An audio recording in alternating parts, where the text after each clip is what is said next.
Le Grand Hôtel de Roubaix rouvre ses portes. Après un passé assez chaotique, le seul hôtel 3 étoiles de la ville accueille de nouveau ses clients. Fermé depuis le mois de juillet 2009 suite à un arrêté municipal, le Grand Hôtel a bien failli ne jamais rouvrir. Et pourtant, il a été un haut lieu de la ville de Roubaix. Il a accueilli de nombreuses célébrités pour des tournages de films ou bien des rendez-vous politiques. L'établissement roubaisien, né en 1904, a connu de nombreuses difficultés, mais sort enfin la tête de l'eau grâce à son repreneur Jean-Marie Zodo. Retour sur cette longue fermeture au micro de Frédéric Regnault. Notre journaliste a rencontré la directrice de l'hôtel. Il a fermé pour non-respect des normes de sécurité incendie. C'était la raison première. Il y avait un vrai risque à ce niveau-là.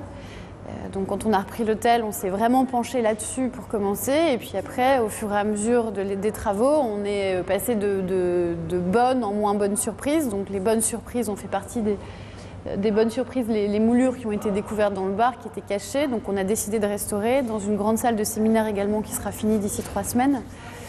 Les mauvaises surprises se sont clairement accumulées ces derniers mois avec des fuites et autres. Maintenant tout va bien, mais ça a été vraiment long et fastidieux en termes de rénovation.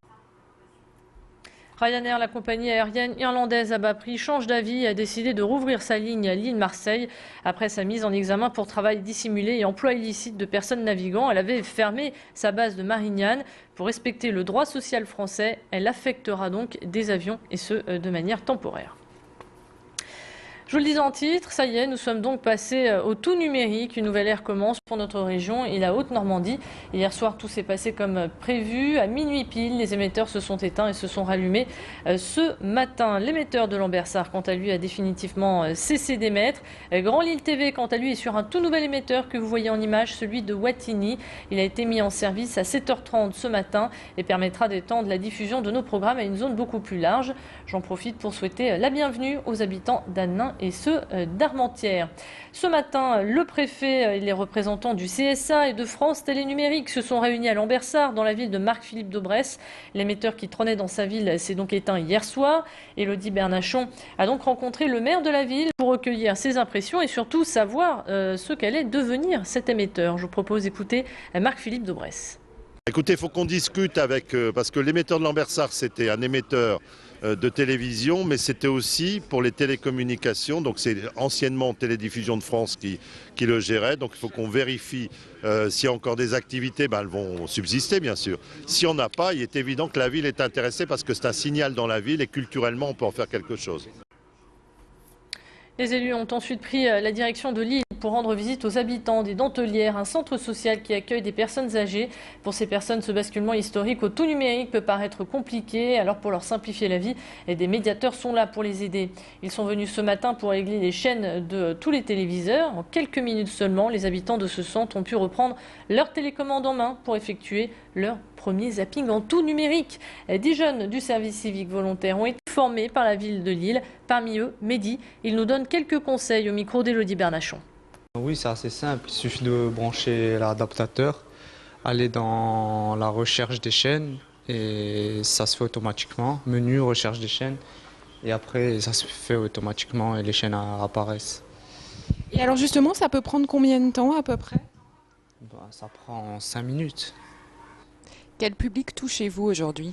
Essentiellement les personnes âgées, tout simplement, puisqu'aujourd'hui on connaît le rôle important d'une télé pour ces personnes-là. Donc, notre objectif, ça a été de former des personnes pour pouvoir aller les aider ce jour-là, le jour du 1er février.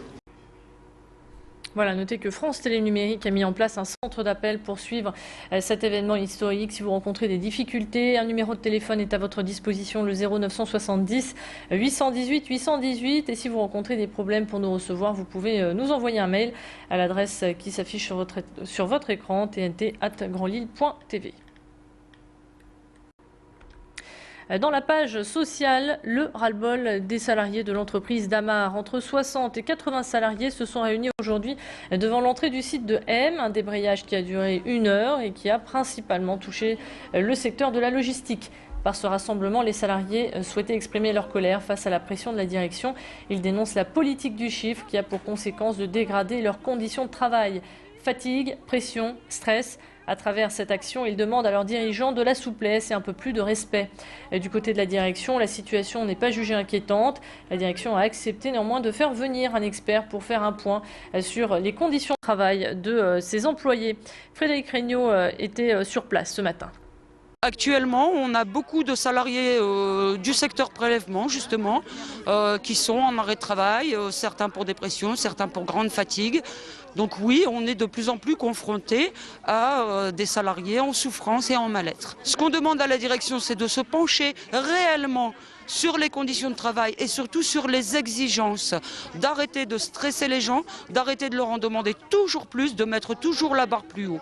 On nous prend un petit peu pour des champions du monde olympique, sauf que on ne peut pas tous être champions du monde olympique et on ne peut pas tous tenir le rythme longtemps. Selon l'ONU, la révolte en Tunisie aurait fait 219 morts et 510 blessés. Hier soir, un rassemblement a eu lieu devant la mairie de Villeneuve-d'Ascq pour venir en soutien au peuple tunisien. Une mobilisation lancée par le collectif pour les libertés et la démocratie en Tunisie. Il demande aux Tunisiens de rester vigilants car même si Ben Ali a pris la fuite, il reste encore au pouvoir des hommes issus de la même politique. Les scénarios sont flous et inquiètent les Tunisiens. Ils craignent de voir arriver une dictature maquillée. Explication avec Afed Hafez, secrétaire général de l'association Tunisien du Nord.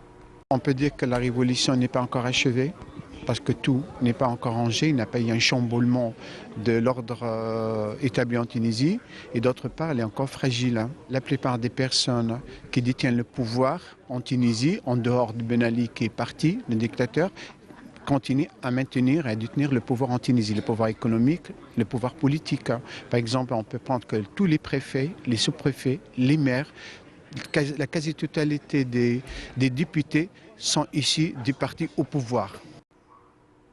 Voilà, c'est la fin de ce Flash Info. On se retrouve dans un instant pour votre météo. À tout de suite.